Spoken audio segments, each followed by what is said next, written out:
Husband.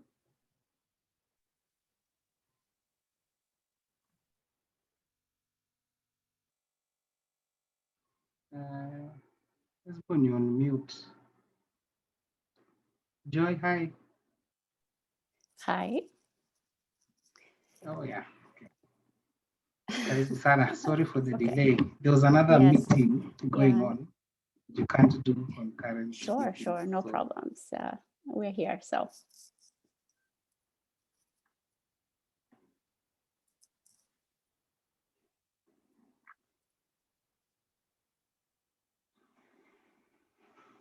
Hi, Joy Kibarabara. Hey, my friend, Hesbon, Mambo.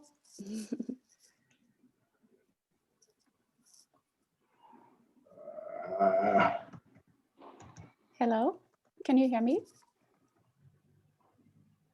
Okay, I think, yes.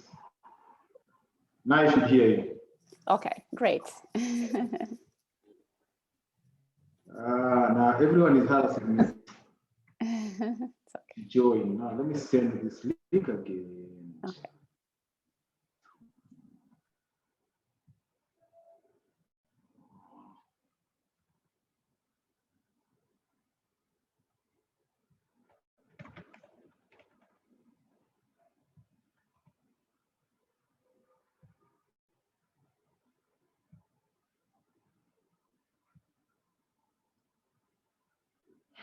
Cool. Hi, Stockholm.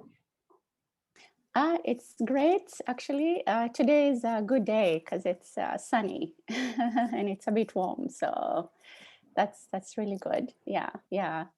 Good to see you. It's been a minute. It's been years. Yes. I think I bumped into you, 2 years ago now, when I was in Nairobi, I think. Yeah, USIU. you came to Nairobi shortly. Yes, yeah, USIU. Yes. Yeah. So yeah, but great to see you, and thanks for inviting me to be a part of this. I'm really looking forward. Thank you. Now I only have two people in mind, yeah? Yes. That's you. Yeah. And your colleague David. Yes, yeah. I mean, of course, he's really good. So I think he may try to join today. I think, I'm not sure. So.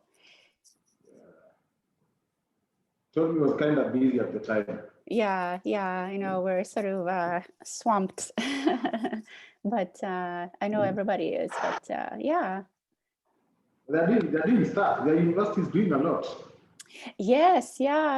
I mean, here in Sweden, we're sort of the outlier. So life has been quite normal for the most part. So even though we're working from home, but everything has gone on. So nothing has really changed much for us in terms of productivity per se. But, we're still struggling like everyone else. Dr. Omoyo, karibu sana. Asante sana, boss, and thanks for the invite. Thank you so much. We are actually glad that you honored our invite and you could be part of this. Asante sana. I'm looking forward to an interesting discussion. Yes. Yeah, we are taking an hour? I mean, we have 1 hour, 30 minutes, but we'll probably take an hour. Yes, because itakuwa imefika lunch. Yes, sasa watu waende wakule. Good morning, Bernard. Good morning. Yeah. Good to see you. Thank you. Good to see you too. Via technology. Yes. Thank you so much. So, Joy. Yes. Yes. So, what are we up for? A lot. So, I mean, we're mainly, of course, going to be, well, first of all, let me say hello to my other colleagues there, Mr. Bernard Omani and Mr. Omoyo. Good to meet you. Good to meet you, and also to my very good friend, Dr. Njoki. So, yeah, but of course, I mean, yeah, the discussion is going to revolve around some of the interesting findings from your study. And I think the direction I want to take is sort of to discuss how we can sort of confront the news, what you call the news and information inequalities. So I'm just sort of going to steer the discussion that way, since I know you're going to be presenting some of, sort of a summary and everything. So yeah, so something of that nature, and mainly informed by the article that you guys wrote, of course, and also it's great that we have both scholars as well as drawing from practice as well. So I think it's going to be a great discussion. At least I'm looking forward to learning from you guys. Yeah. Yes. Okay, thank you. Mm-hmm. Hi, Joy. Hi. Are you Uh-huh. are you away or are you here? I am actually, I live about an hour away from Stockholm. So I am in my apartment. This is my new office, I guess. So we've sort of been banished to our apartments. But I was just telling Hesbon, here in Sweden, we have freedom of movement. There are no cessation of movement orders or things like that. Yeah. Here, and there's no police harassing us to wear masks and things like that. So it's a very different context here. I mean, actually, if you're walking the streets here, you would wonder if Corona actually exists. But of course, there are constant reminders and recommendations, and there are some restrictions, of course. But by and large, at least compared to Kenya, we're much freer to do what we want to do. But of course, it is what it is. How are you guys? Thank you. Hi, good. Mr. Momanyi, how are you? Yes, Dr. Mzuri sana, Dr. Njoki Chege. Habari ya capital. I have not seen you so long. Huh? Finally, it's good to see you virtually. Yeah, I know. Mr. Omoyo, how are you? I am seated, but I'm well in the house. It's good. I can see the flags and all that looking good. No, this is the new office, and there are a lot of interviews and webinars. So you just set aside a corner in the kitchen where it looks like there is real life. Yeah. Welcome, Dean Fintech. Thank you. Good morning. Good morning. Good morning. Good afternoon. It's good afternoon. It's morning here. I know. Thank you all for joining in. We would like to start since all the panelists are online. My name is Caleb. I'm the Communications Officer from Media Innovation Center. My colleague Hesbon came up with this idea to discuss the publications that... Caleb, sauti yako taomba tafadhali. Oh. Your voice is not as good as everyone else. Am I audible now? Yeah, so the webinar today is a discussion about the publication that the Innovation Center recently published.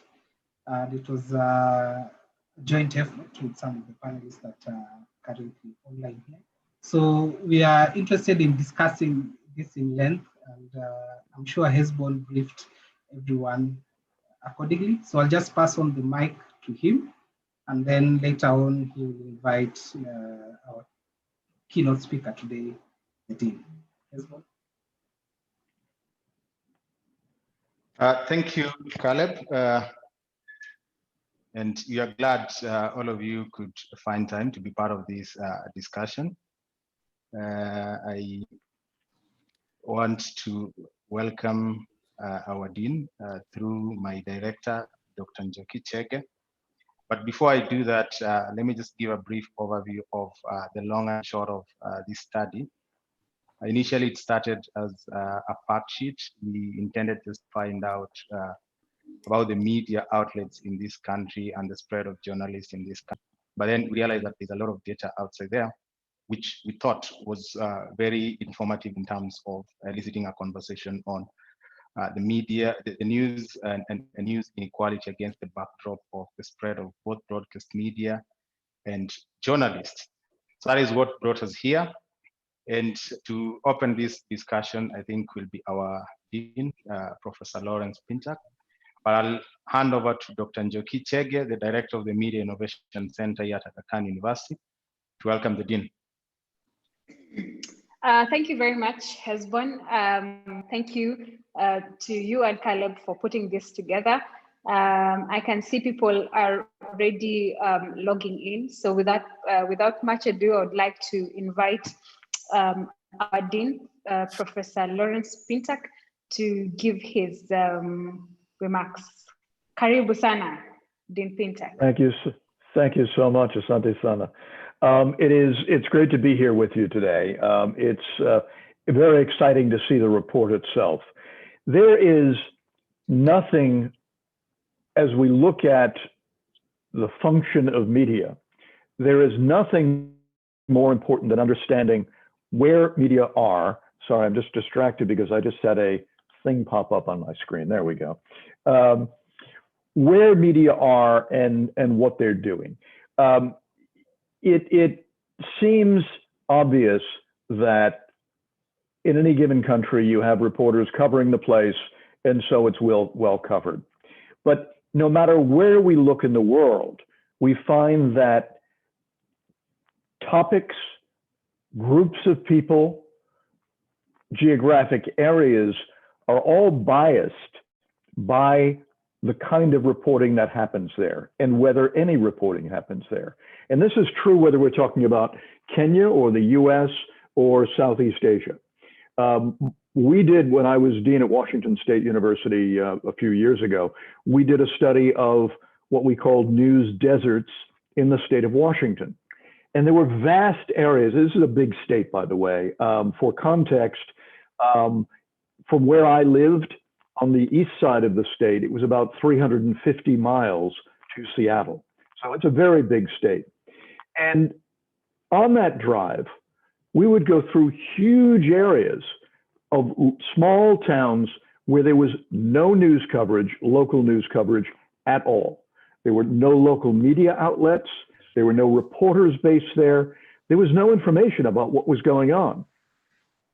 And this can have huge implications for democracy, for the sharing of resources, for how we see the world.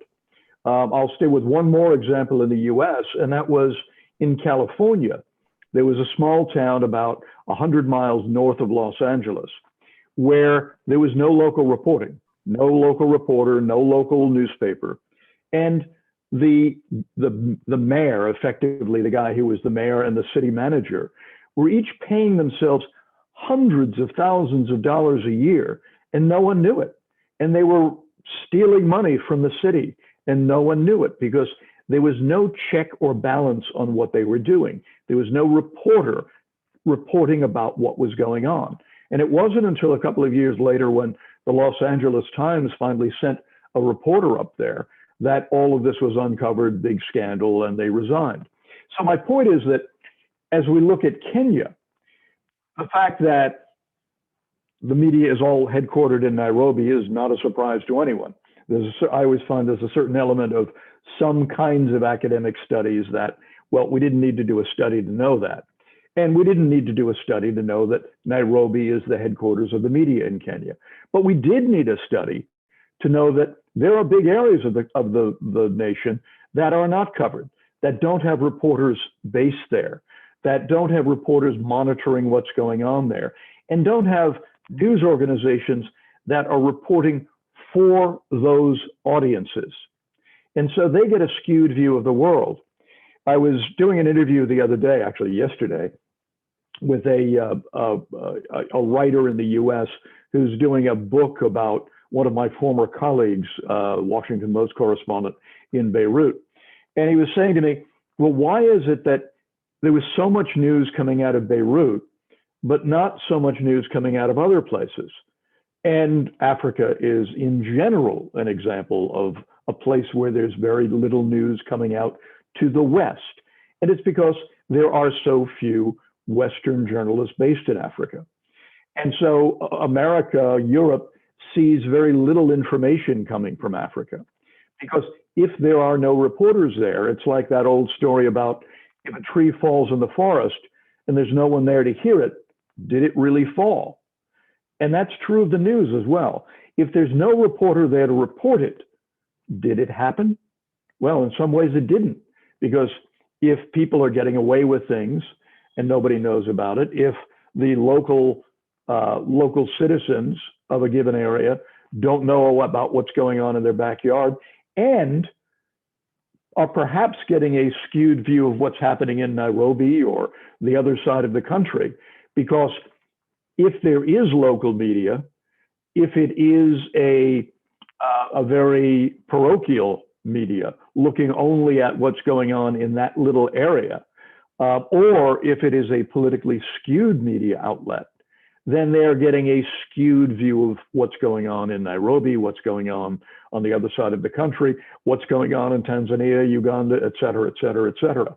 So understanding, it's not just an academic exercise, and that, that usually is a pejorative, right? It's seen as a bad thing. It's only academic. Who cares what's going on? It's only, some study that affects nothing.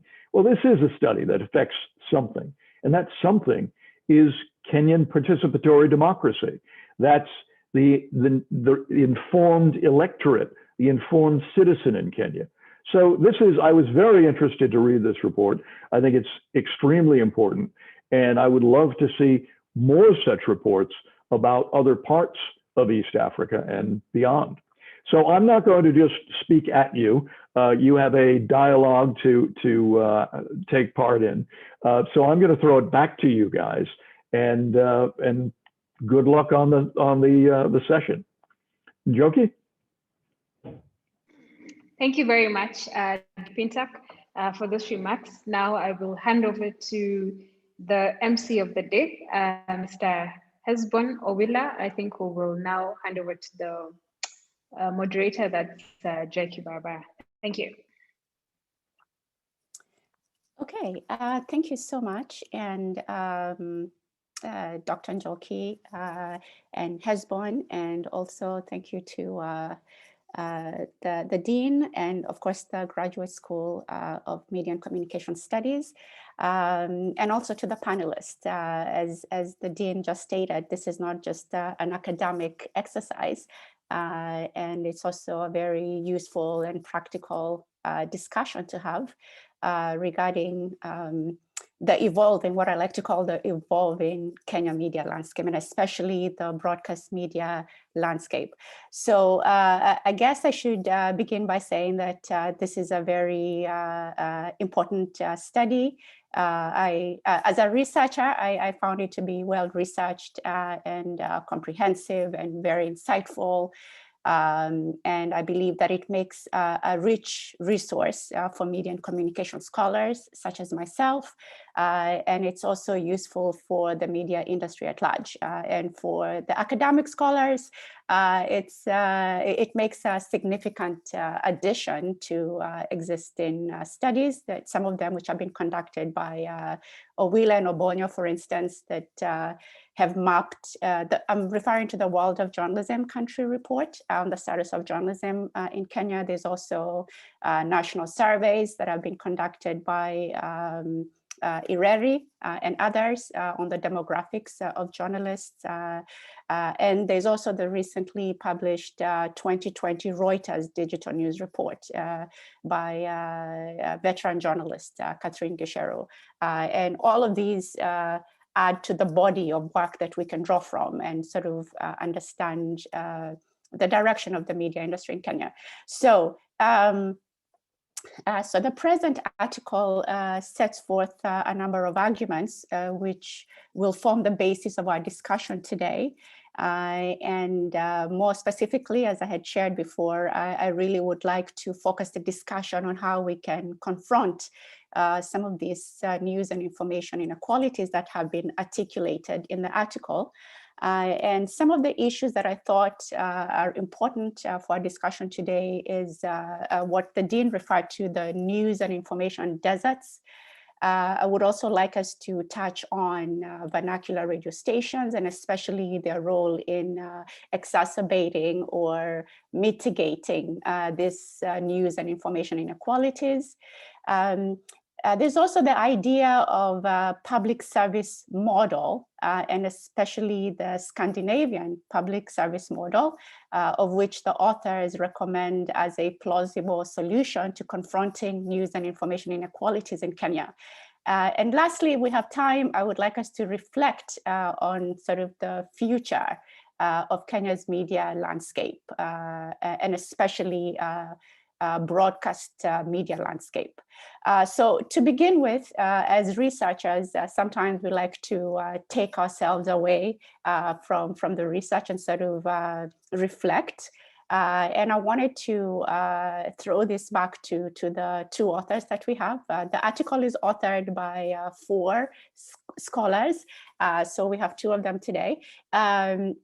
To kind of say, we just learned that, it's not surprising that Nairobi is an information hub. And I was just wondering on the other findings that you had as researchers, what was most surprising to you, granted the progress that we have experienced in our media landscape? What was most surprising, or if you wish, what was most significant about Kenya's media landscape, and especially the broadcast landscape, or the news and information inequalities? Dr. Njoki or Hesbon? Thank you very much, Joy. So I think for me, what was most surprising was the fact that in a country that has so many, vernacular radio stations that are claiming to air the grievances of the local Mwananchi, most of them are actually not based in those areas, but are based in Nairobi. You will see a radio station that purports to talk about the issues of people in, let's say, central Kenya, but is actually based on Dennis Street, for example. I found that quite ironic. I know they have, correspondence in those areas and all that, but very few of these major vernacular stations are actually based in those areas. And I felt that perhaps this is something that it also speaks to the commercialization of journalism. I've been speaking to some of my journalist friends, and they're telling me the reason why they're probably situated in Nairobi in the urban areas is because it's closer to advertisers. That is where they're close to the central business district and all that.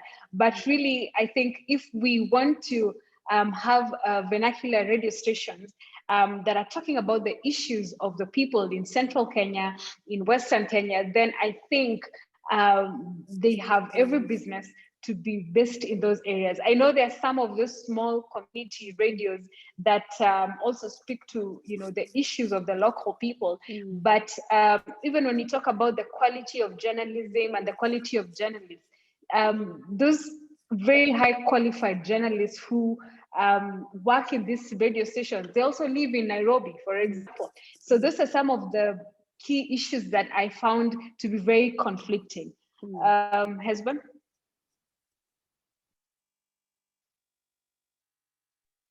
Thank you, Njoki, and thank you, Joy.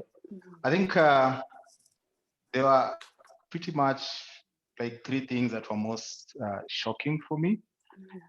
One is the finding that there's a positive correlation between the area where a media outlet and a news bureau is domiciled and the number of journalists. So essentially, the closer you are to the major centers where a media station is domiciled, the more likely you are to be informed of what is happening around where you live. And then as you move further, 2 things happen. One, no journalist is covering you when you move further from a media outlet. And then secondly, there is no news bureau around you. Meaning, in as much as you're going to get information, when you see in Kenya today, we are talking about a very plural media, you'll be informed by so many sources, but all these sources are likely to be informing you of things that are happening elsewhere and not where you are. Then the second that was most interesting and tied to the political communication element was the fact that the top 5 radio stations in different regions are owned by the top 5 media conglomerates in Kenya. So if it is in the top 5, whether it is in Migori County or Kakamega County, it is either owned by Royal Media Services, Nation Media Group, Standard Group, KBC, or MediaMax. So these 5 institutions are essentially leading, irrespective of where you are, especially as far as radio is concerned. So you listen to Egesa, you're in Kisii, you listen to Ramogi, you're in Kisumu, it's basically the same editorial content. So one interesting sub-finding with that is that the areas of Western, South Nyanza, and this is Kisii and Nyamira, and Northwestern region have a very high average daily radio reach by nationalistic radio stations. So these areas are very interesting in the sense that they tend to listen more to radio stations that, one, don't broadcast in their language, and then number 2 is not domiciled in their region. So you go to Western Province, for instance, which is in the Western category, 59.2% of the average daily radio reach is by radio stations that are not broadcasting in the Luhya language, and they are not based in Luhya land. So these are folks who are listening to Radio Maisha, they're listening to Radio Jambo, they're listening to Hot FM. So essentially, they're listening to radio stations that are domiciled here in Nairobi. And then the third and the last thing is what is happening in Lower Eastern, the Lake region, that is Luo Nyanza, and Central Kenya. And Eastern. So in these areas, you realize that majority of them are listening to either local radio stations or radio stations that are broadcasting in their language, you know. Now, the interesting thing is if you tie this to the voting patterns, you realize that there is a correlation between regions where the radio stations that are popular are a lot more nationalistic, and what they do as far as politics is concerned, their political patterns, they become a lot more nationalistic. Those studies should be done. You know, you go to Western region, almost all the major political parties got people elected. But then you come to this other region where the popular radio stations, as far as average daily radio reach is concerned, is fairly high for local radio, and the vernacular radio stations, they tend to coalesce as a block in their voting patterns. For me, those were very interesting findings. And it tells you that in as much as radio is king in Kenya and by extension in Africa, there is a reason to start interrogating what kind of radio stations we have and what kind of information are they propagating, whose interest are they propagating, and all that.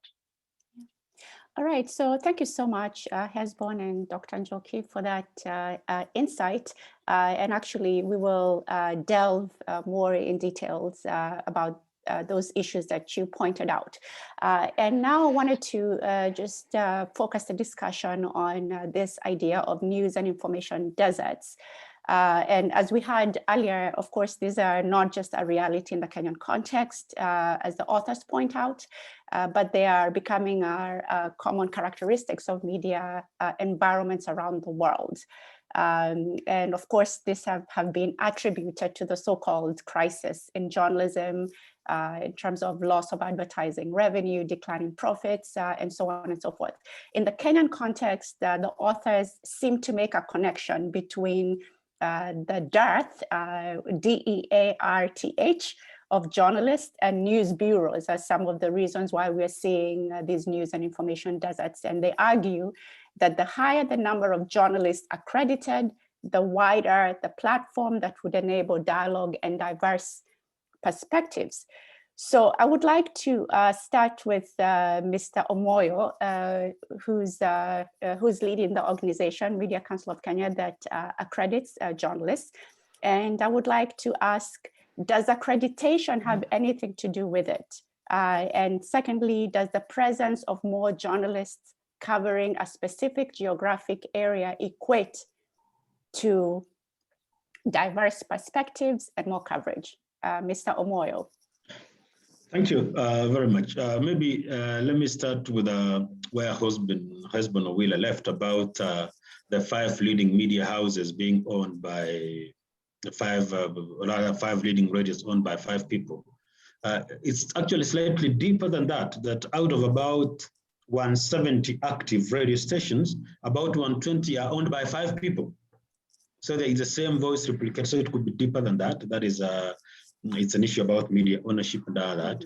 Then we have the death of journalism, as you said it. I know we had that debate here but with Aga Khan on the Media Council before. Yes, we are seeing a crisis of the bureaus, such that yes, we have more accredited journalists and more colleges and universities churning out journalists, but then they are just sent out there into the world. If you go out the counties, you may have as many correspondents, as more radio stations as possible, but they rely on the news sources for transport, literally for subsistence.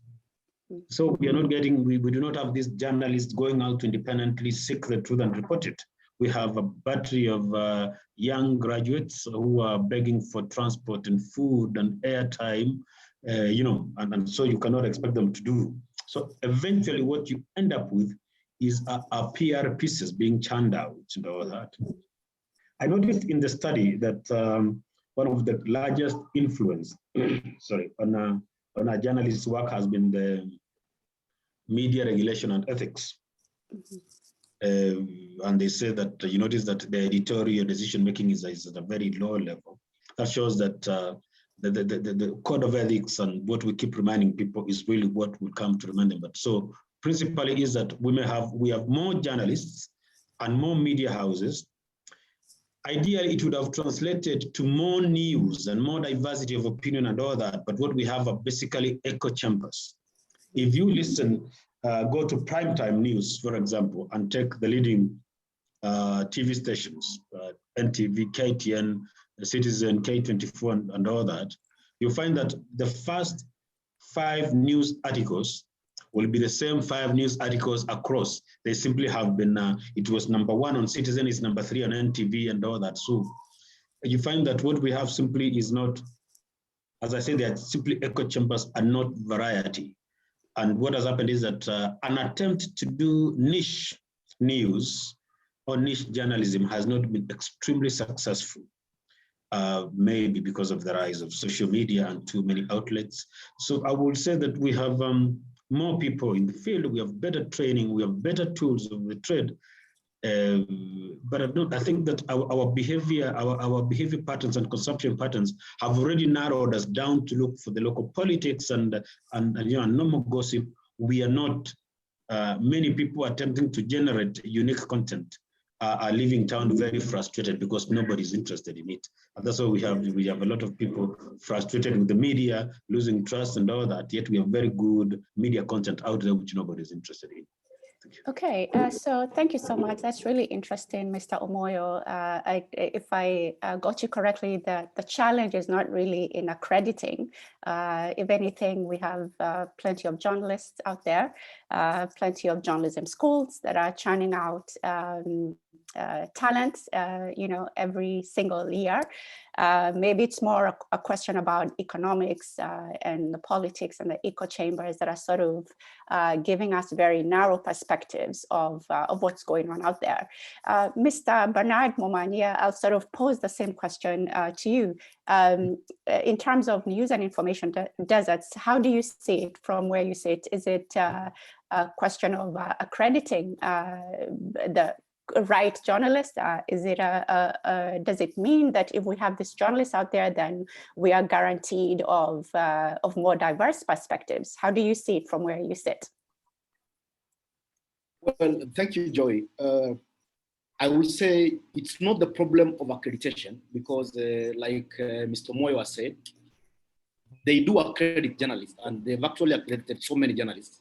But I will say the reason why we fail to have accredited journalists deployed to across the country in all the counties, I will say is the lack of capacity for the media houses. Because I looked at, for example, the cost of running bureaus, and that is why you'll see even the major media houses that we were talking about, you will realize that they have bureaus in a few towns, you know, Nakuru, Mombasa, Eldoret. They will not have correspondents in the deeper remote areas. So you'll find a media house has a correspondent in Eldoret, for example. Eldoret is in Uasin Gishu. Uasin Gishu is a very huge county. And if media houses had sufficient capacity, I would say a county like Uasin Gishu, for example, it's supposed to have sufficient correspondence, and that does not happen. So to me, I'll attribute this to, say, lack of funds, and also, like the study has shown, more than 2,000 journalists are accredited and are based in Nairobi, where most of the media houses are based. And this has a danger of depriving these areas, these remote areas, of the opportunity to get coverage for development that's happening there, or lack of it. Because, for example, I'll give you an example. We've seen a breaking news story happening in areas like far-flung areas, in remote areas like Pokot, for example. And that news item will be a breaking news item in newspapers, in TVs, in radio stations 2 days later. You know, when we get to hear of it, we thought it happened today, and then you're told, no, it happened yesterday at 4 a.m. in the morning. You know, those are more than 24 hours later. So this study is very important, and for sure it highlights the real challenge on the ground, the truth on the ground. I mean, the reality on the ground. And I'm happy because I've seen it proposes something like a public service model, and I believe this can help to have at least media houses in all the counties, so that we have all these areas get sufficient coverage. Because the challenge we have currently, you'll see, for example, if there was a by-election in some county in the remote areas out of Nairobi, you realize that media houses are interviewing people who are sitting in Nairobi. You know, somebody being asked, what do you think of the by-election in this and this place? And at that particular time, a by-election is going on. We'll expect that we want to see those voters in that area. And that's why I agree with Dr. Joki when she said that you'll find a vernacular radio station that is supposed to be based in the area where it's the language from where it broadcasts, but it broadcasts in Nairobi, you know. And what this means is, even the people interviews, most of them are interviewed in Nairobi, and the people in that particular region where the radio station is supposed to be based are consuming news from the capital city, that is Nairobi. There are issues, there are challenges, and everything else that's supposed to be covered from that area is not highlighted. So I think it's a very important study, and something needs to be done. Thank you. Yeah, thank you so much, Mr. Momanyi, and especially for reiterating the idea of capacity building and the lack of funds and so many other associated challenges that the media houses face in terms of making sure that they have correspondence in some of these local areas. Dr. Njoki, if we had the capacity to place correspondence in each of these areas, does that guarantee that we would sort of see more increased coverage of those local areas, or are we still going to see the sort of broad, narratives that we keep seeing in our national media? Thank you. So local reporters, they play a very critical role. And that is what we say, the role of bearing witness. Because many times we have this parachute journalism where you see, a journalist that is based in Nakuru having to go 200 kilometers, a radius, doing stories of a radius of about 200 kilometers. And really, they don't understand the actual issues of the local people. But when we have those local reporters, just having the reporters on the scene, I think it can fundamentally change the way even our government operates, making it more accountable, especially in situations where we have marginalized communities. And this is what we call the observer effect journalism, where if we have journalists on the ground interrogating how county governments are running things, interrogating how the vaccines are being dispatched, for example, in rural Pokot, for example. I think that observer effect really works very well for marginalized communities, because really the news deserts, what they do, it goes beyond disenfranchising these communities when it comes to news and information. It also impacts their social lives. It impacts their voting patterns. Studies have shown time and again that societies and communities that have access to high quality journalism also have a track record of making very good decisions when it comes to voting, because then you know what your local representative has been up to. You know what your local MCA has been doing in Nairobi, for example. And you begin to ask questions. Why is it that we have a local MCA and he lives in a different county, for example? He's supposed to be, taking care of us here in Meru, but he lives in Runda, for example. So I think this goes beyond, and I think we need to really bring ourselves to that realization that we are not just talking about access to news and information. We are talking about critical decisions, political decisions, economic decisions, because an informed public will be able to make better decisions when it comes to the people that make decisions for them at a public level. So I think this observer effect is something that we are missing as Kenyan journalism. And the issue of finances, I understand that the local media organizations right now are going through a very tough time. But when we peg every little, mistake and every little thing on economic challenges and all that, then, how much do you pay a correspondent? How much will it take for you to have a correspondent in Pokot? Sometimes I think that, well, it makes sense that the news media organizations are not making as much money as they did maybe 10 years ago during the golden era. But I think it's now time for us to begin to think about alternatives. And I was excited when you said that we'll talk about the public service model with a special focus on the Scandinavian model, which I think is something that would be very effective in this side of the world. Thank you.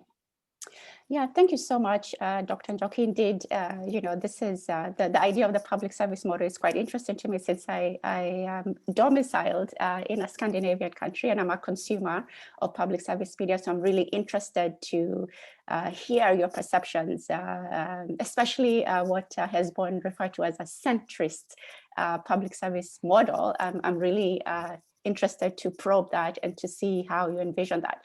But before we come to that, in sort of winding up on this topic of news and information deserts, there is what we call in research peripheral news actors. I mean, they can be bloggers, they can be so-called freelance journalists, citizen journalists, or however you want to categorize them.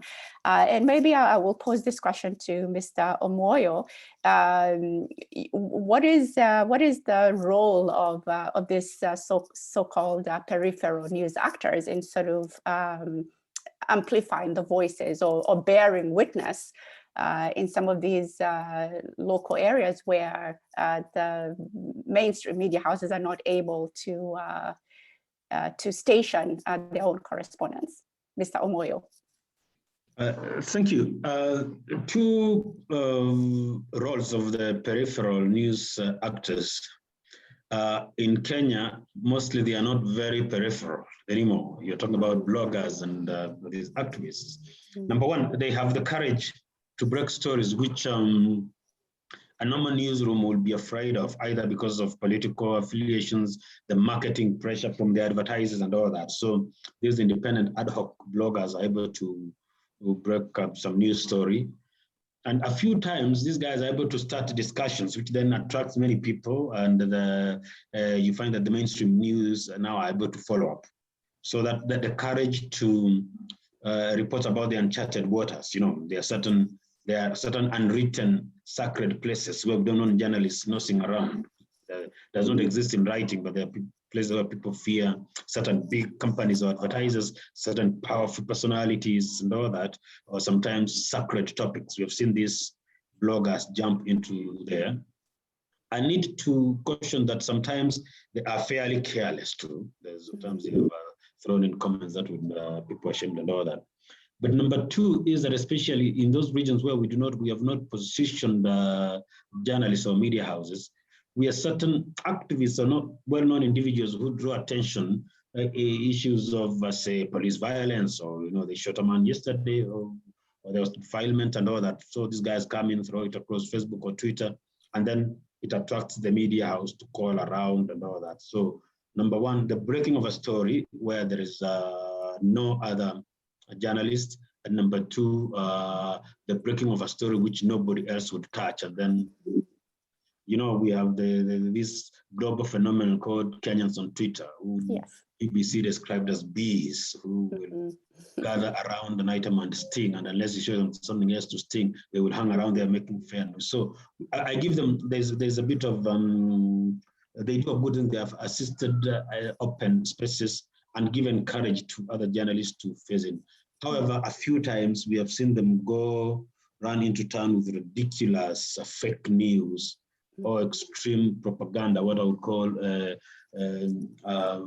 mercenary or vigilante, breaking the news. They just don't like someone and then they move in. So, but I would say at this point, especially in a country that needs a lot of people talking, we need them to break their news, be a little careless, because they say freedom of expression includes the freedom to make mistakes. So I think they act a lot and they have assisted a lot in opening the space. Yeah, so thank you so much. Those are really interesting characterizations. They can be extreme propagandists and vigilantes.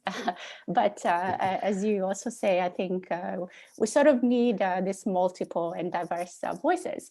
I would like to ask Mr. Momani, as an editorial director, how often do you rely on this peripheral news actors, in your daily news coverage activities? Well, thank you, Joy. I will not say we will really rely on these peripheral news sources to highlight the news until we confirm. Well, they are very important because they will notify you of what is happening, that you don't know, because they are all over, and like Mr. Moya said, there are bees that will gather somewhere and they'll keep talking about something until you say, really, there must be something here that we need to follow and we don't have. But we are very hesitant to put it out until we actually confirm that it is true, because social media is where fake news originate from. So if you're very careful, you can easily fall for fake news and you pass it as truth, just because it has been highlighted by somebody who has so many followers, or it has been spoken about by so many people. But that does not mean it's true. Right. So again, that is why we really need to have our correspondents and journalists in all these areas, because sometimes you can find something on Twitter or social media, but if you don't have people on the ground to really confirm, it can take you so long. And news is perishable. So if it's something you ought to have told people in the morning, you end up telling them in the evening, really doesn't make sense at all. Yeah. Okay. Yeah. So thank you, Mr. Momanyi. Of course, you know, as you said, we need to verify the sources, and yeah, but there are an interesting resource nonetheless. Now, moving on to vernacular radio stations, and the broad question here is whether they are exacerbating or mitigating news and information inequalities.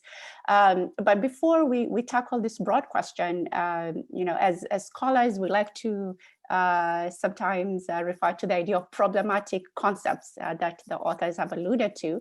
And this is the idea of nationalism. And the authors have made reference to nationalistic content, nationalistic audiences, nationalistic conversations. And I'm just thinking about here in Europe, for instance, where the concept of nationalism is highly emotive issues, and proponents of nationalism argue for nations that are ethnically homogeneous, and for that reason, immigration, for instance, is perceived as a threat to nationalism. So I would like to first begin by asking Hesbon, you know, how should nationalism or nationalistic content or audience or conversations be conceptualized or understood in the Kenyan media context, especially when it comes to vernacular radio stations? I think for vernacular radio stations, and some may actually be considered peripheral, in the sense that they don't occupy, you know, the mainstream spaces. You know, they are deep down in very small hamlets and villages, and they address issues, you know, that are very particular to ethnic, specific ethnic backgrounds. But from a nationalistic point of view, and what the study findings keep suggesting is the fact that there is a tendency towards thinking along Kenya as a whole when people listen to you know, more nationalistic radio stations. So the more you listen to a radio station that speaks less to your particular ethnic group and more to Kenya as a whole, the more you start having what I call the Kenyan consciousness. You start thinking like a Kenyan. But I think that in itself, you know, negates the role of the media. You know, in the sense that at a very local level, the media is supposed to elicit conversations that help the people understand the environment that they live in and attend to those environments, you know, in terms of addressing the plight of the people who live in those environments or taking those opportunities. So to some extent, I would say that the vernacular radio stations have a big role to sensitize people on two fronts. You know, if they are to be a lot more nationalistic and build a culture of cultural nationalism. One is to help people understand the localities within which they live. So if you come from Suna East, where I come from, for instance, that radio should perform two functions: help me as a native of Suna East understand what is going on in Suna East. But because Suna East is part of Kenya, move beyond the realities in Suna East and situate me within the broader realities in this country, so that I understand my locality. And then what I have to do as a Kenyan who lives in Suna East to build that sense of a disparity. And that is where we see these vernacular radio stations, you know, entrenching more of ethnic balkanization and not necessarily nationalistic, you know, sensibilities. And this is because the model that the finding, you know, found is a model where most of the vernacular radio stations are using the language to reach the audience and not necessarily to inform the audience of the local realities. So the whole ecology is such that content is produced in a language that will guarantee listenership. And then it is that listenership that the content providers seem to be interested in, and not necessarily public interest elements that affect the life of that person who is receiving that content. Okay, yeah, so thank you so much, Hezbon. Again, very interesting perspective in terms of vernacular radio stations and nationalism or nationalistic content, and whether we should even mention those two in the same sentence. Dr. Njoki, how did you envision or conceptualize the idea of nationalistic content or nationalistic audiences, nationalistic conversations with regards to vernacular radio stations? Should we even be talking about those two in the same sentence? Well, that has been, a challenge. Like you've said, nationalism means something completely different in the Western world. But I think the question here that we were asking ourselves is that for vernacular radio stations, what role exactly would they play in nationalism and all that? Some people have asked themselves, do we really need vernacular radio stations? And in terms of like what we saw in 2017, 2007, and even what we are seeing right now with BBI and all that. But then there are people who will tell you that you will need to speak to the audiences in the language that they understand, that not everyone can be spoken to in Swahili. But my biggest concern really has been the quality of conversations that are going on in these vernacular radio stations. And Mr. Moyo will tell you that sometimes the quality is really missing. You listen to some of those news reports, for some of us who once in a while listen to this vernacular radio stations, and you actually become very afraid, either because the journalists have not been sensitized to some ethical issues, or because they have a certain agenda, not forgetting that some of these vernacular radio stations are owned by very powerful people in our societies. So really that has been the main question that we've been asking ourselves. And even when we talk about correspondence, we want to ask ourselves, what is the quality of the correspondence that we are bringing on board? Yes, we want to have more journalists and more boots on the ground, but are these people really, are their practices, are their journalistic practices steeped in the, ethical practices, in the allowable ethical practices that we teach and we talk about? And what role will it play in, dividing the nation? Because like we saw in 2007 and 2017, and previously in 2013, people sort of just went back to those cocoons, and those radio stations became very hotspots, very, very critical hotspots for tribalistic kind of narratives and all that. Yeah. All right, so thank you so much. Of course, as you mentioned, ethics and quality are really, really important. So Mr. Omoyo, as a policy maker,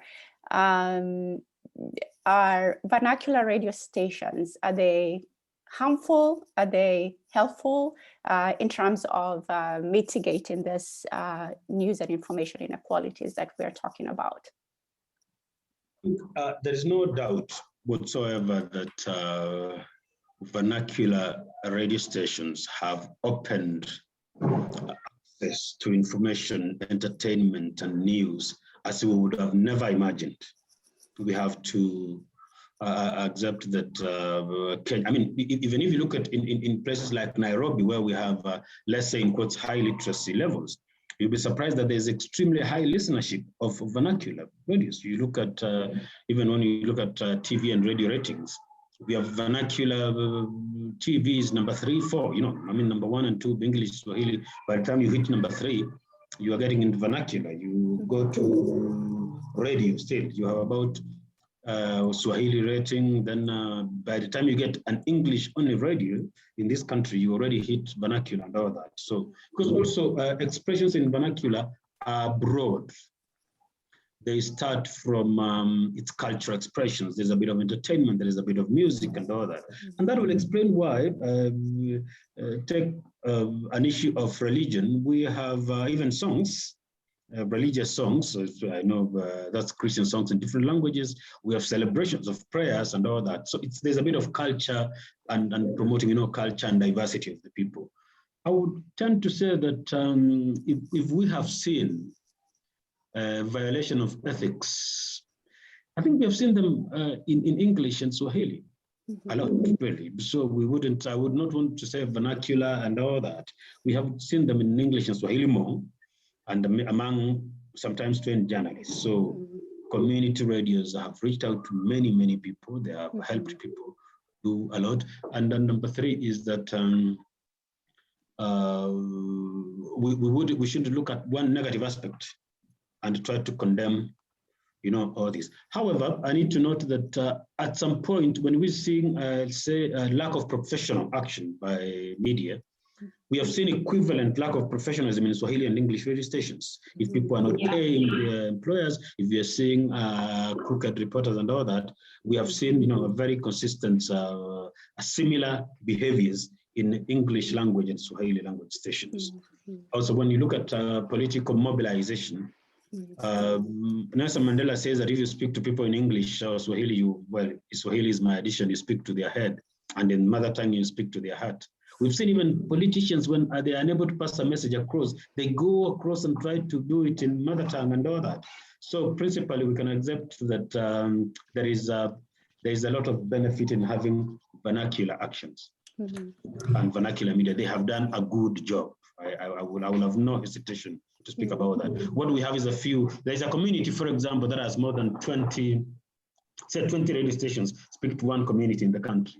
Eventually is that we have 20 news bulletins addressing one community. If you look at the size of the population, the size of the marketers who want to talk to these vernacular people, it becomes very little because it has been subdivided into little groups. And when you do that, then you realize that you can't afford to pay these people. Maybe if we had about 3 or 4 diverse radios talking to one community, would have consolidated the listenings and all that. I give an example. For example, Meru. We may have a cumulative 2 million listeners in the larger Meru, but then they have 16 radios. Split them down, you realize that none of the audiences is sustainable to generate interest that can make you sustain, even pay for the basic run. So, but it's beyond vernacular. It's about market forces, too many numbers that can't break even. All right, so thank you. Yeah, so I mean, vernacular radio stations, I mean, no doubt, as you said, are useful in our context in a number of ways, but the idea that they don't maintain ethical standards is not unique to them. I mean, this is applicable in the whole Kenyan media context. In the interest of time, we will sort of move on, and we can come back to this if we have time later. But I also wanted us to talk about the public service model that I think maybe all of us in the panel sort of think this could be a plausible solution in terms of addressing media news and information inequalities. And again, the authors recommend the Scandinavian public service model. And just a little bit about this model, at least here in Sweden, where I live. Sweden is a wealthy country, of course, and it has well-established public institutions, and public service media enjoy a high public trust. And in fact, they are considered one of the most trusted sources of news and information. I should also mention that public service media are publicly funded through an individual public service fee collected through the tax system. But at the same time, public media is also grappling with questions about whether they adequately reflect Sweden's growing diversity and to what extent it lives up to its stated universal appeal. So before we talk about how the public service model would look like in Kenya, and this is assuming, of course, that KBC, the national broadcaster, is not sort of doing that, but I guess that's a point of discussion. I was just wondering, first of all, again, some interesting concepts about public interest and public good. These are usually problematic concepts as well. But let me start with Mr. Momanyi. What is, in a diverse country as Kenya is, what is public good? What is a public good? What is public interest? What is public service in terms of the media? Well, to me, public service will be what it is that has the interest of the public at heart. What removes all these other interests. Like we say, most of the media houses in Kenya are owned by 5 or 10 politicians. I mean, politicians and businessmen and all this. And these people, they have specific interests, whether you like or not, at the end of the day. And you'll find that their media houses, in one way or another, they will be trying to advance these agendas. And if we introduce the public service model, I'm very sure it will change now, and we will be having issues that are more wananchi oriented, and we will not have these competing interests. And this will serve the public better than what we have currently. Thank you. Okay, so public service is interesting. Dr. Njoki, what is public service in a diverse country as Kenya? What is of public interest? I mean, what is KBC not doing that we need to sort of replace it with this new model that you guys are suggesting? Okay, so I think when you talk about public service media, you want to think of journalism as a public good. High quality journalism as a public good, the notion that every Kenyan, no matter their social and economic background, deserve to access high quality journalism for free, not just as an information service, but also make them informed, and make informed decisions as a citizen of the country of Kenya. So in my view, I think I'm not saying that KBC is not doing its job. What I am saying is that we need to think of alternatives over and beyond the conversations that we've been having about media sustainability. Because when you talk about media sustainability and media viability, you want to think about high quality journalism that is commercially sustainable. That is okay, that's fine, because a news media organization, whether it's in a newspaper or broadcast, is first and foremost a business. They have to make payroll. That is important. They have to pay tax and all that. But what we are saying is that this sustainability issue that includes reader revenue, where you're asking people to pay for monthly subscription for a newspaper, it really locks out a significant, actually the majority of Kenyans who either do not want to pay or cannot pay. But what does that mean? They also need to access journalism. They also need to know what their leaders have been up to. They need to know what their local MCA has been doing and the bribes he's been receiving, to support, I don't know which initiative. So I just think that when you talk about public service media, we need to support institutions like KBC a lot more. We need to support upcoming institutions that are interested in public service with the funding that they receive, that they need. We need to support those journalists with a lot of training. We need to support them with mentorship. We need to support them in their role of ensuring that journalism is achievable and is accessible to everyone in spite of their economic background. And this is why, we have cases like the Scandinavian, the case of the Scandinavian media, it becomes very important when you look at public service. And also, well, there was BBC, but you know what's happening with BBC and politicizing and all that. And also, I think even as Kenya Editors Guild, I think recently they were talking about a media sustainability fund, where we fund local news organizations to produce high quality journalism. So what I'm trying to say is that it's okay to think about a commercially sustainable journalism that is pegged on reader revenue, paywalls, and all that. That's perfectly fine. But it is also more important to think about a public service journalism that is high quality, is available to everyone, meaning that whether you pay for it or not pay for it, you still have access to high quality journalism. But then in this context, we also need to be alive of the fact that some of these institutions can be politicized, yeah?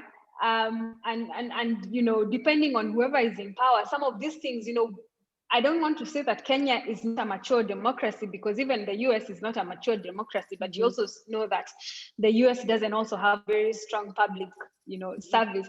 But we also need to have political goodwill, a political system that understands the value of freedom of the press, a political system that understands the value of high quality journalism. So some of these things we might want to talk about them, but sometimes in the depending on the side of the world that you're living in, some of these things are actually equitable to a fallen dream, just something in the clouds. But I'm hoping that in the future, this is a conversation that we will have, that the president or the people in power will actually empower public service journalism that speaks truth to the powers that be. Thank you. All right, thank you so much, Njoki, for those very important points. I would like to go to Mr. Omwoyo with regards to the public service model. Is there political goodwill to sort of fund and promote a more public service oriented model separate from maybe what we perceive to be the public service broadcast network, which is KBC. And if we are, for instance, paying a tax here to sustain public service media here in Sweden, is the society ready to be taxed? I mean, do they see the value of a public service model? Mr. Omwoyo. Thank you. It's an interesting topic that we could go on and on until tomorrow, but we need to start by closing what we call the book of lamentations. I want to give an example of universities and how you all know that they're not doing well. You go to a small town like Nakuru, where I come from.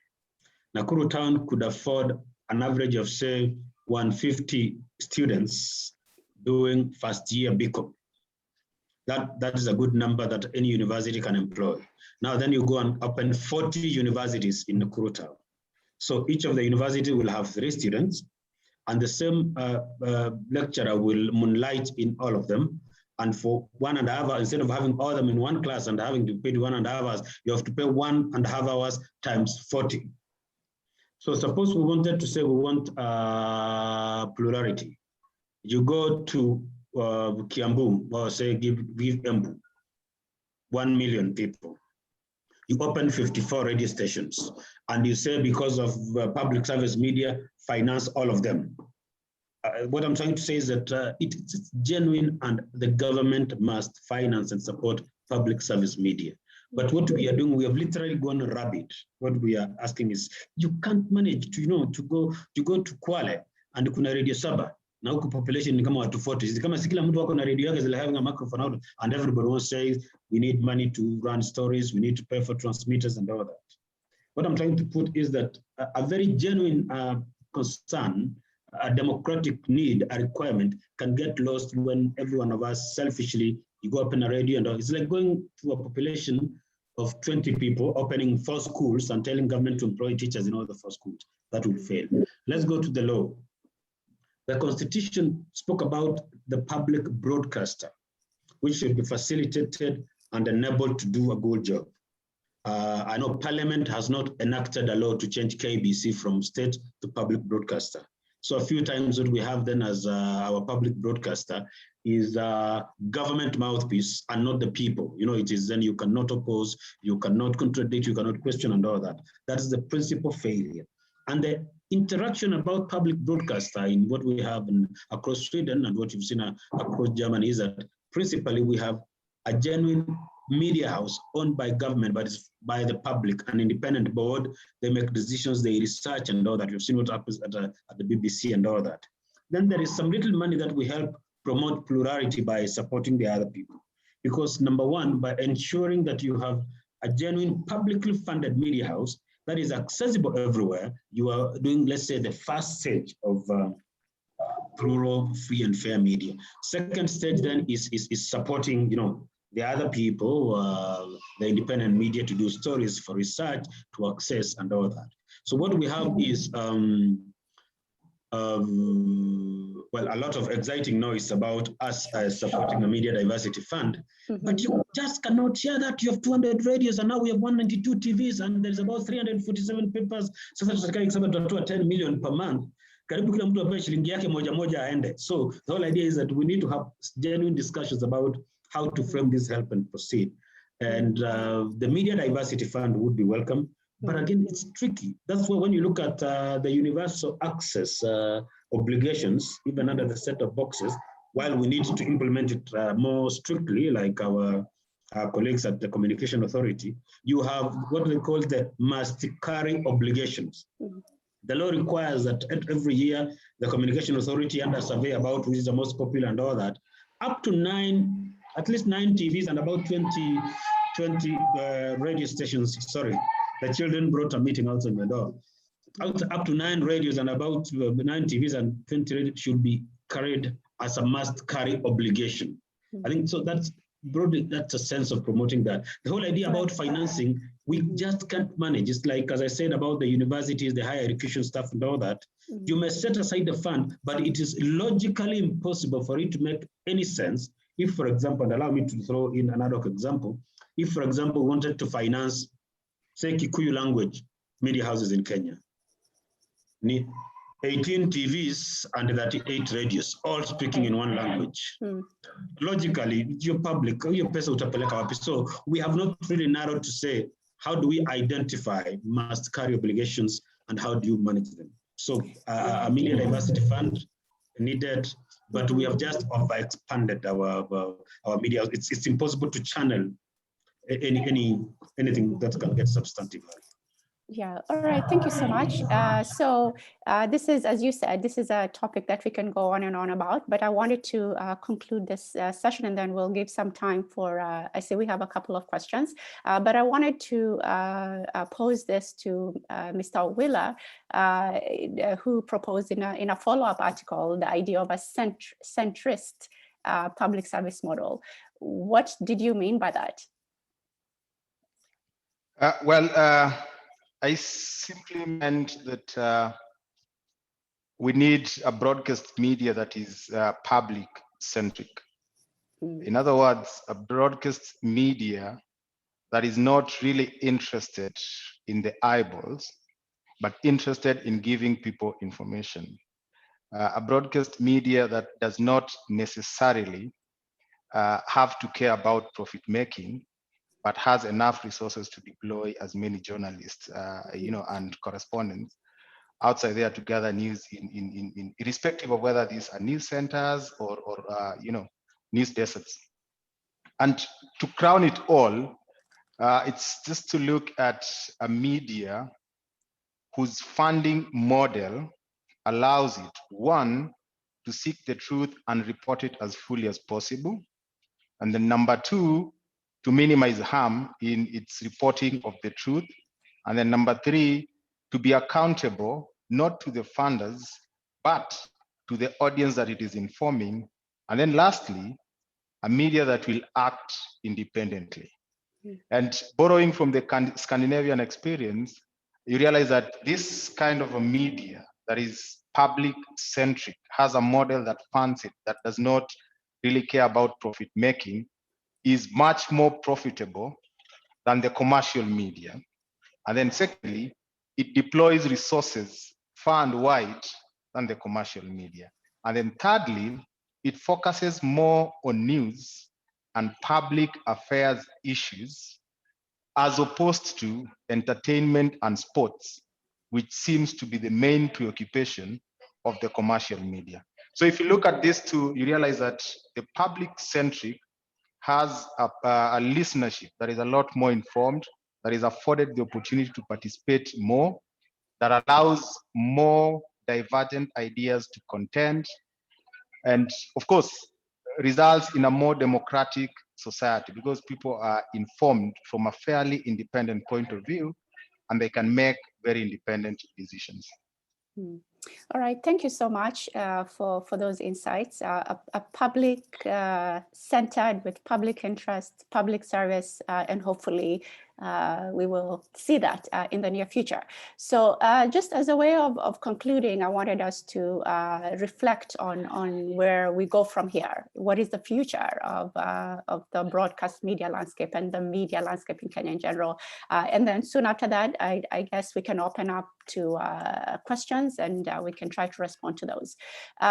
So I will sort of give a minute to each of our panelists and strictly a minute to sort of look into the future. I mean, we have heard today that, you know, I mean, Kenya's media landscape has made significant developments, but it's still a work in progress. You know, there's it's compromise, there's obsession with politics, commercializations, ownership questions, and all of those things.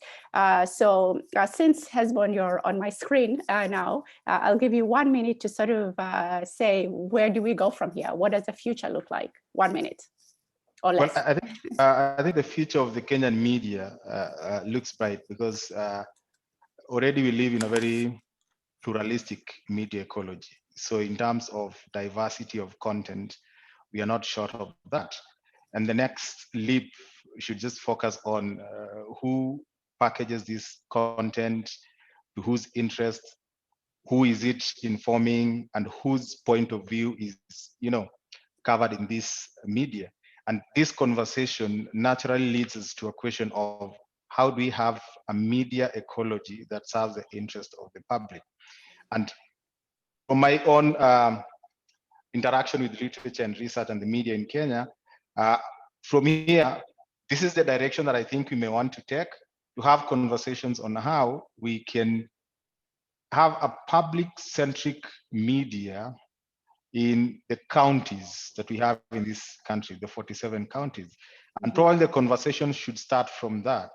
And I think we can leverage on the outgoing governors to invest in that, you know, fourth arm of the government, the county level, because we have the other three. So that at least there is some element of a media that will not focus on profit, neither will it focus on large audience numbers, but will focus on issues at the county level, and probably provide Kenyans in each and every county in this country with robust information that will help them understand those counties. All right, thank you. Dr. Njoki, where do we go from here? Thank you, Joy. So I think to your question, what's the future of broadcast media?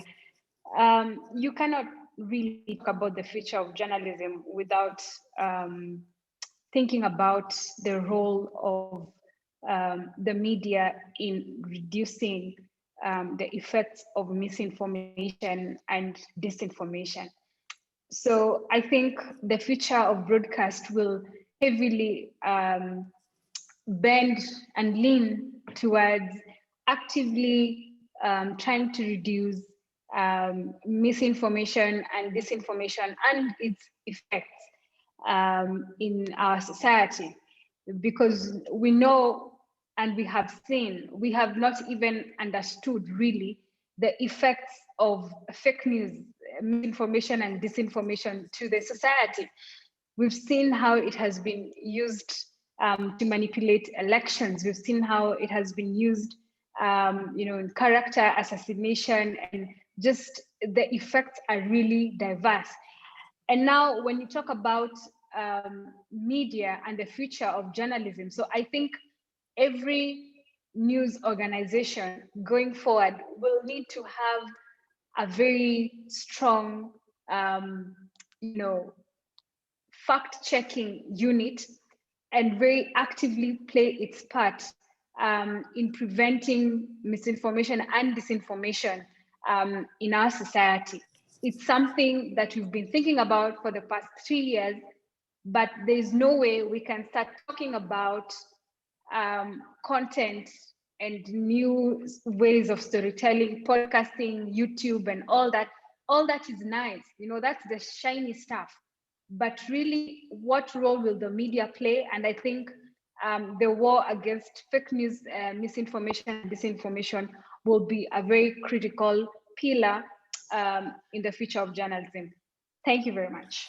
All right, thank you, Dr. Njoki. Mr. Momanyi, from where you sit as an editorial director, what do you see as the future of broadcast media in Kenya? In 1 minute or less. Well, I would say, as much as we want to say the future of broadcast media is bright, there is the danger of the monster that we have currently, that is COVID-19, that is threatening not just broadcast media, but all media as a sector. And this, of course, calls for a lot of innovation, a lot of thinking on how media should survive, because lately we've seen a lot of layoffs, media houses sacking, firing a lot of reporters, journalists, and all this has effects on the future of the media.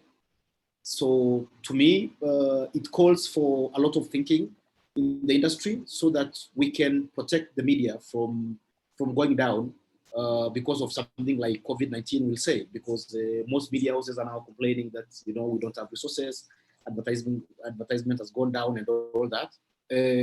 I believe the media can find a way of sustaining itself and not entirely rely on things like advertisement for it to survive. And for something like the public service model that this research has recommended, it is a good thought that we can start thinking about so that we can. Okay. I think we lost Mr. Momanyi. Can you hear me now? Yes. Yes. Radio is so powerful and is a powerful tool of passing information. And it is something that I believe is not about to die. Thank you. Right. Thank you so much, Mr. Momanyi, and we'll give the last half minute to 1 minute to Mr. Omoyo to sort of give us the future of broadcast media. Half minute to 1 minute, if you can. Thank you. The future of media is very bright. Like we say, newspapers may die, the papers may die, but the news will never die. So TVs and all that may die, but broadcast media will just undergo changes in delivery models and all that. We will watch and listen via computer, online, and mobile phone, not necessarily through the big screens that we have in the sitting room and all that. And so while journalism may be facing challenges, good journalism remains sustainable and will remain for many, many days to come. Thank you. All right, thank you so much, Mr. Omoyo. The future is bright, as he said, and we will leave it right there. I guess I will read some questions or comments from a couple of the people watching and listening to us. This one says, what about the issue of mainstream media houses not addressing information that is of public interest?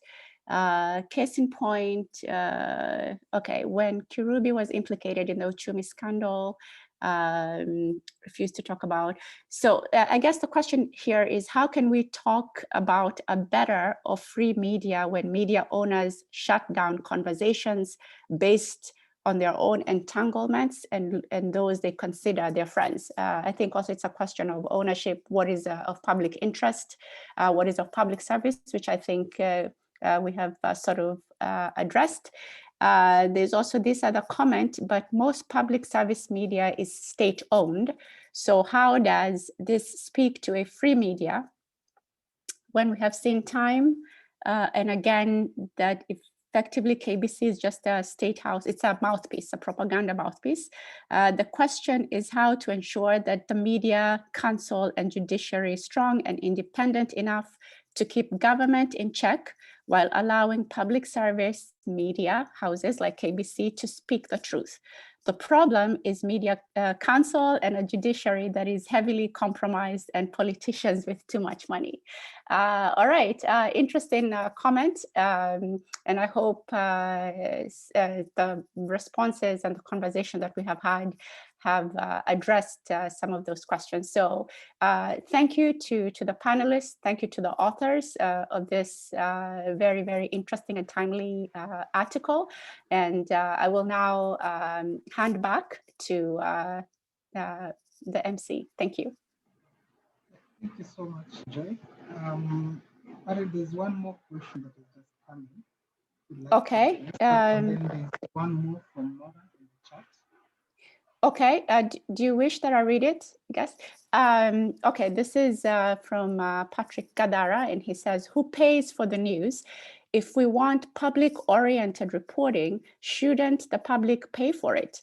And can our laws impose a positive obligation on government to support diverse and investigative media as they do in Sweden, for example, using its public advertising budgets?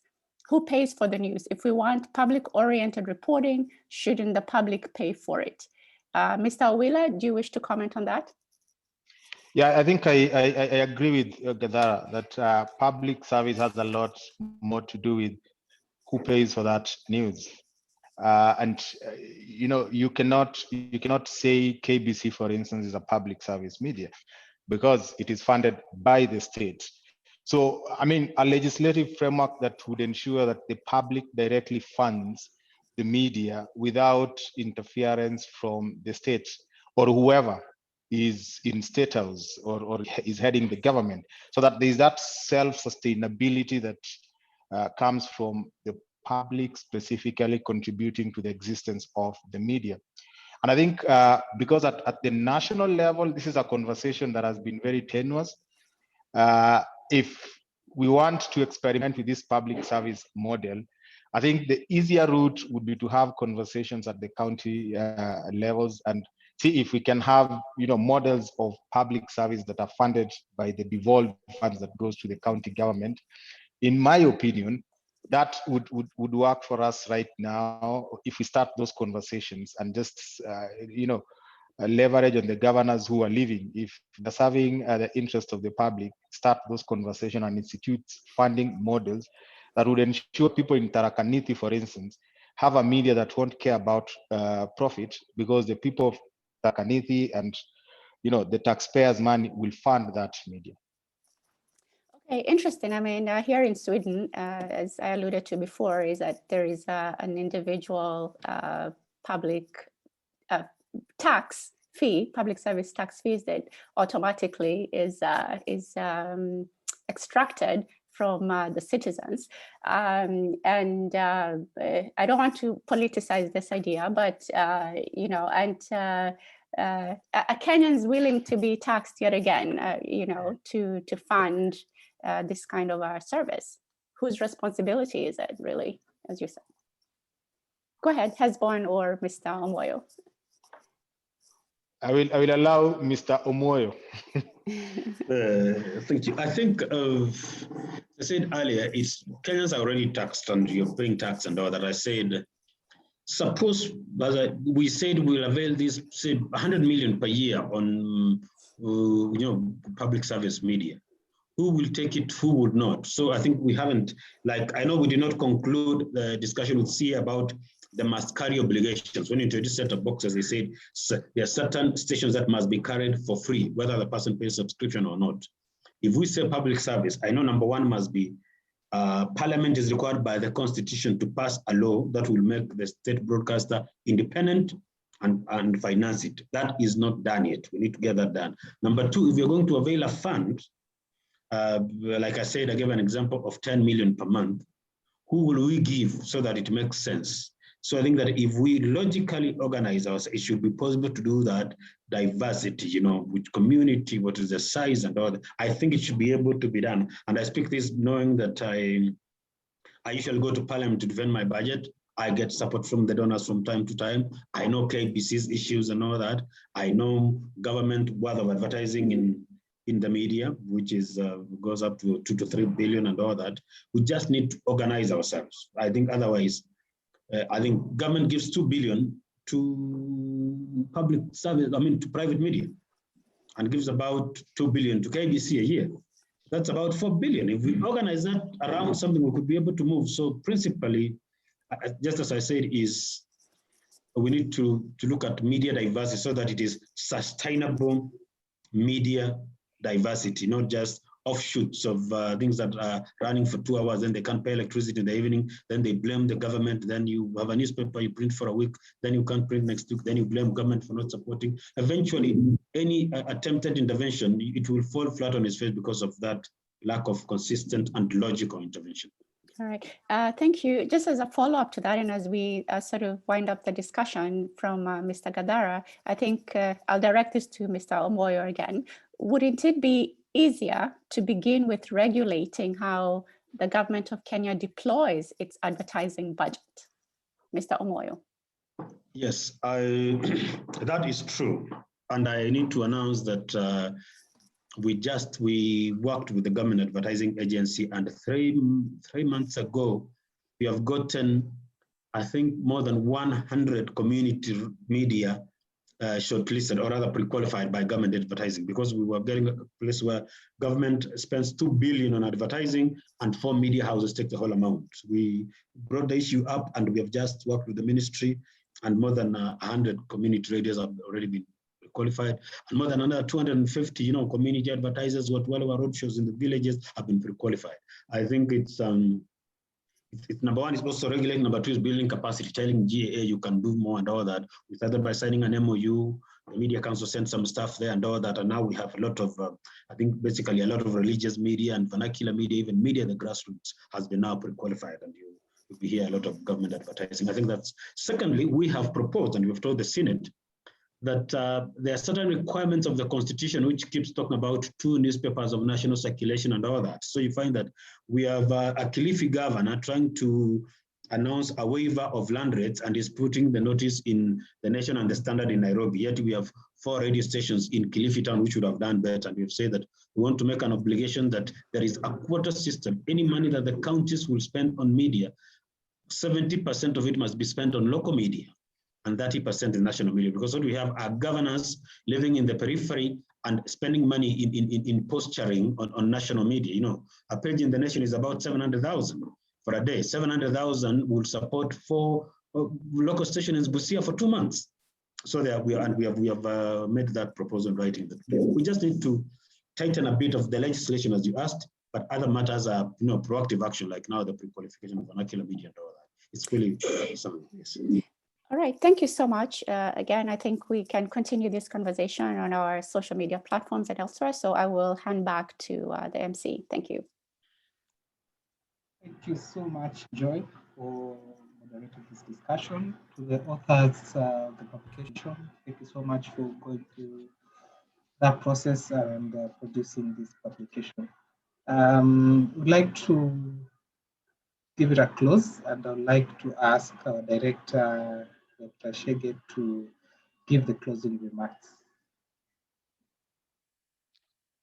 Well, Dr. Njoki Chege has just stepped into another meeting, which we are having. So I'll step in for her, and on behalf of the Media Innovation Center, the Graduate School of Communication, and Aga Khan University, we want to extend our heartfelt gratitude to all the panelists and all of us who managed to join.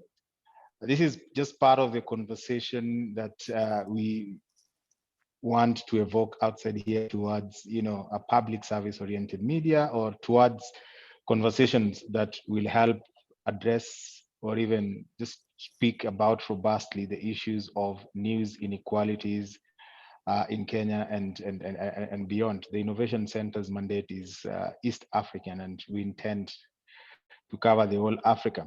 So we really appreciate your time, your contribution. We are going to put all this together, and hopefully we will continue with this conversation. Dr. Moyo has mentioned a number of key legislative proposals that they have, which would be a very good point to begin further conversations on this, because there's nothing that can happen without a proper legislative framework. And I think institutions like the Media Council of Kenya are very key in this kind of conversations that would lead to legal framework conversations. So once again, thank you. And I will, on behalf of the director, say that this has come to an end. And may you have a good afternoon if you're in Kenya. Is it a good morning in the Scandinavian countries? And those of us who are joining us, those of us who are joining us from the Aga Khan University in Karachi and other places, thank you very much, and see you next time we have such a conversation. Thank you. Thank you.